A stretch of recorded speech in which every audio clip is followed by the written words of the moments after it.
السلام علیکم دوستوں، میں عبدالباسط۔ ہندوستان میں تہذیبوں کے آغاز کے بعد انسانی شہری آبادیاں بننی شروع۔ ان شہری آبادیوں کے قدیم وقت کو دو ادوار میں تقسیم کیا گیا ہے۔ سب سے پہلا دور وہ تھا جس کے اندر ہڑپا اور موہنجو داڑو آباد ہوئے۔ یہ شہر آج سے 3000 سال قبل جغرافیائی تبدیلیوں کی وجہ سے ختم ہو گئے۔ ہندو مت کے لٹریچر میں یا ویدوں کے ادب میں جو پرانے شہروں کا ذکر ہے وہ دراصل یہی شہر ہیں۔ شہری آبادیوں کا دوسرا دور وہ دور ہے جس میں ہندوستان کے اندر 16 مزید علاقے آباد ہوئے۔ یہ علاقے دراصل اس وقت کی چھوٹی چھوٹی ریاستیں تھیں جنہیں مہاجنا پد کہتے ہیں۔ اب تک ہندوستان کے اندر کوئی بھی اس طرح کا راج یا کوئی بھی اس طرح کی حکومت نہیں بن سکی تھی جس نے ہندوستان کو متحد کیا ہو، لیکن ان 16 ریاستوں میں سے مگدھ اور کوشالہ کی جو ریاستیں ہیں وہ مرکزی حیثیت رکھتی تھیں اور قدرے طاقتور ریاستیں تھیں۔ ان کی مرکزیت 10ویں صدی تک قائم رہی۔ ان چھوٹی ریاستوں میں کئی سیاسی اور سماجی تبدیلیاں ہوتی رہیں۔ یہاں کے لوگوں کا ذریعہ معاش زراعت اور تجارت تھا۔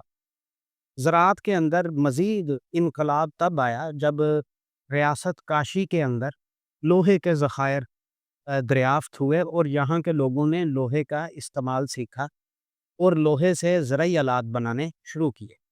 زرعی آلات ملنے کی وجہ سے زراعت کی پیداوار میں خاطر خواہ اضافہ ہوا۔ یہی وہ دور تھا جب ہندوستان پر سکندر اعظم نے حملہ کیا۔ ان بیرونی حملہ آوروں کے ڈر سے یا ان سے بچنے کے لیے جہاں پر زرعی آلات بن رہے تھے وہیں پر جنگی ہتھیار بھی بننا شروع ہوئے، اور یہاں جو 16 ریاستیں تھیں یہاں پر کچھ ریاستوں میں جنگی ساز و سامان زیادہ ہونے کی وجہ سے وہ طاقتور بنے۔ مزید اجناس کی فراوانی اور جنگی ہتھیاروں کی ریل پیل کے اس دور میں ہندوستان کے اندر پہلی سب سے عظیم سلطنت یعنی سلطنت موریہ کا قیام ظہور پذیر ہوا۔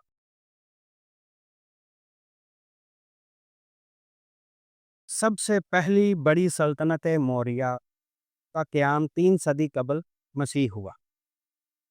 سلطنت موریہ نے مزید تمام ریاستوں کو اپنے اندر ضم کر کے ایک بڑی سلطنت بنائی جس کا دارالخلافہ پتالی پترا تھا، جو آج کے دور میں پٹنہ شہر ہے۔ موریہ دور میں جہاں باقی شعبہ ہے زندگی میں بہت زیادہ ترقی ہوئی، وہیں پر زراعت میں بھی بہت ترقی ہوئی۔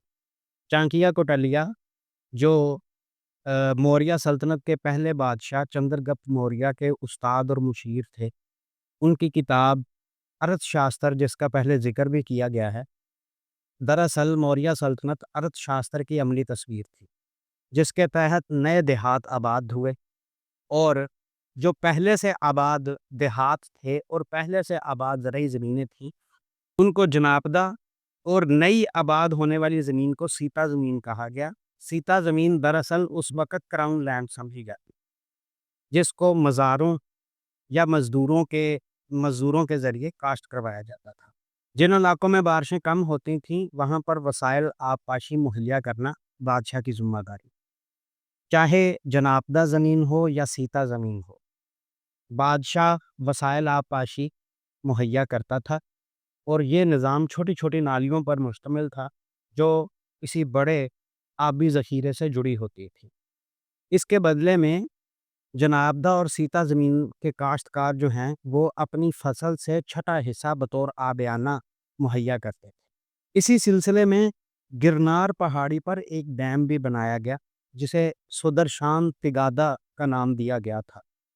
یہ ڈیم تقریباً 5ویں صدی تک چالو حالت میں موجود رہا۔ سلطنت موریہ کے اخراجات کا دار و مدار زیادہ تر زرعی ٹیکسز پہ تھا، اس لیے لینڈ ریونیو کلیکشن کے لیے باقاعدہ 2 عہدیدار تھے جن میں زمین پر لینڈ اسیس کرنے کے لیے سامہارتا کا ایک عہدہ مقرر تھا۔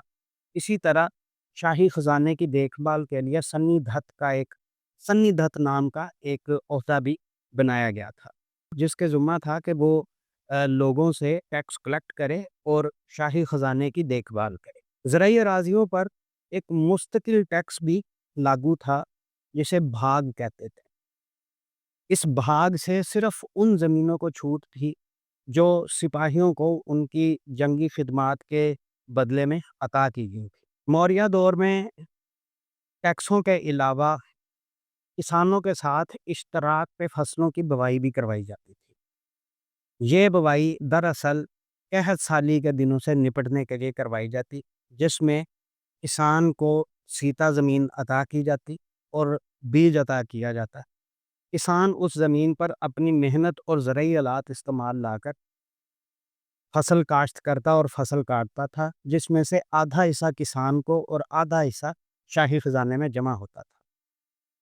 زرعی ٹیکس اور محصولات کی مد میں جمع ہونے والا اناج گوداموں میں محفوظ رکھا جاتا تھا، اور جو کسان اس اناج کو اپنے گوداموں میں محفوظ رکھنے کی ذمہ داری اٹھاتا، اس کو بھاگ نامی ٹیکس سے چھوٹ ملتی۔